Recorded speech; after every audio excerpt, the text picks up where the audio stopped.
Hi అండి. నమస్తే. Welcome to అమ్మాయి లోకం. అందరూ ఎలా ఉన్నారు? నేనైతే చాలా బాగున్నాను. మీరందరూ కూడా బాగుండాలని మనస్ఫూర్తిగా కోరుకుంటున్నాను. ఇవాళ మన రెసిపీ వచ్చేసి మార్నింగ్ బ్రేక్‌ఫాస్ట్ కానివ్వండి, ఈవినింగ్ స్నాక్‌గా లేదంటే నైట్ డిన్నర్‌లోకి కానివ్వండి, చాలా లైట్‌గా ఒక మంచి హెల్తీ రెసిపీ. ఎలా చేయాలో చూద్దాం. స్కిప్ చేయకుండా చూడండి. ముందుగా మిక్సింగ్ బౌల్‌లో వచ్చి 2 మీడియం సైజ్ ఉల్లిపాయలని ఇలా పొడవుగా కట్ చేసుకొని తీసుకున్నామండి.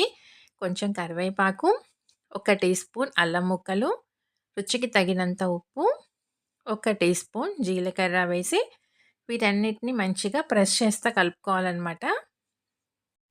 అప్పుడేంటంటే మనకి ఈ అల్లం ముక్కలు, కరివేపాకు, జీలకర్ర ఫ్లేవర్ మంచిగా పడుతుందండి. ఉల్లిపాయ ముక్కలకి తినేటప్పుడు బావుంటుంది.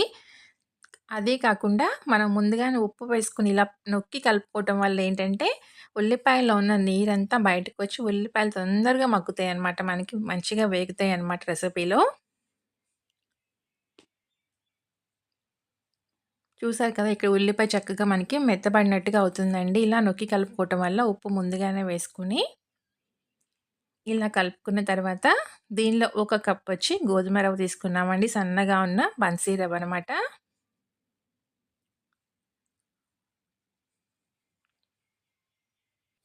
తర్వాత అదే కప్పుతో ఒక కప్పొచ్చి మజ్జిగ తీసుకున్నామండి. ఇది ఫ్రెష్ పెరుగు కాదు. ఒక రోజు ఉన్న పెరుగు మజ్జిగ తీసుకున్నామనమాట. మీకు కావాలంటే సగం కప్పు పెరుగు, సగం కప్పు నీళ్లు కూడా వేసుకోవచ్చు. మొత్తం ఇలా ఒకసారి మంచిగా కలిపేసుకొని దీనికి మూత పెట్టి ఒక 10 నిమిషాల పాటు పక్కన పెట్టుకుందామండి. రవ్వ మనకి చక్కగా నానుతుంది.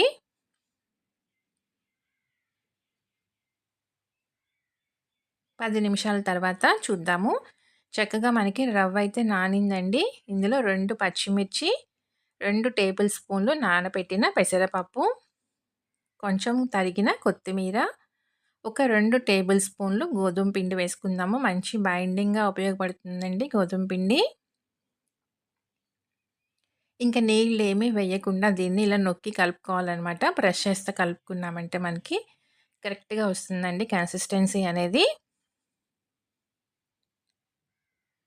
పచ్చిమిర్చొచ్చేసి కొంచెం కారం కారంగా ఉంటేనే బావుంటుందండి ఈ రెసిపీ. మరీ చప్పగా కాకుండాను. దానికి తగినట్టుగా మీరు కారం అనేది అడ్జస్ట్ చేసుకోండి. నేను తీసుకున్న పచ్చిమిర్చి కొంచెం కారంగానే ఉన్నాయన్నమాట. అందుకని నేను 2 తీసుకున్నానండి. ఇంకా చట్నీ కానీ ఏమీ అవసరం లేదు. ఇలానే తినేయొచ్చు. చాలా టేస్టీగా ఉంటుంది. చూసారు కదా! కన్సిస్టెన్సీ మనకి కరెక్ట్‌గా ఉందండి. ఇప్పుడు కడాయి పెట్టుకుందాము. ఒక టేబుల్ స్పూన్ నూనె వేసుకొని చూడండి ఇలా పిండి ముద్ద తీసుకొని దీన్ని కొంచెం పల్చగా రొట్టెలాగా ప్రెస్ చేసుకుందాము.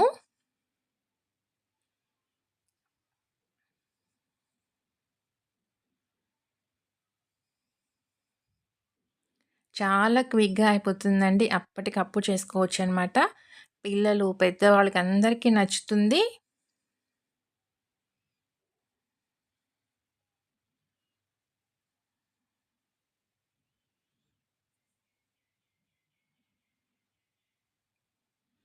'స్టవ్ వచ్చేసి మీడియం ఫ్లేమ్‌లో పెట్టుకొని దీన్ని కుక్ చేసుకుందామండి.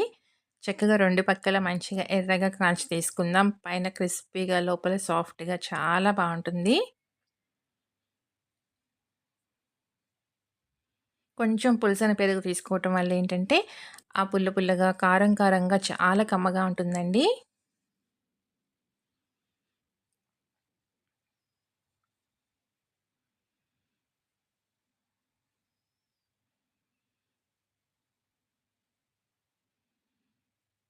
2 పక్కల మార్చి మార్చి కాల్చి, ఎర్రగా అయ్యేటట్టుగా కాల్చి తీసుకుందాము.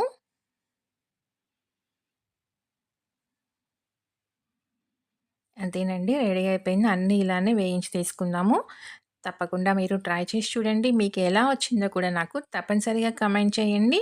అలానే వీడియో నచ్చినట్లయితే తప్పకుండా సబ్స్క్రైబ్ చేసుకొని ఒక లైక్ ఇచ్చేయండి. మీ ఫ్రెండ్స్‌కి, ఫ్యామిలీ మెంబర్స్‌కి షేర్ చేయండి.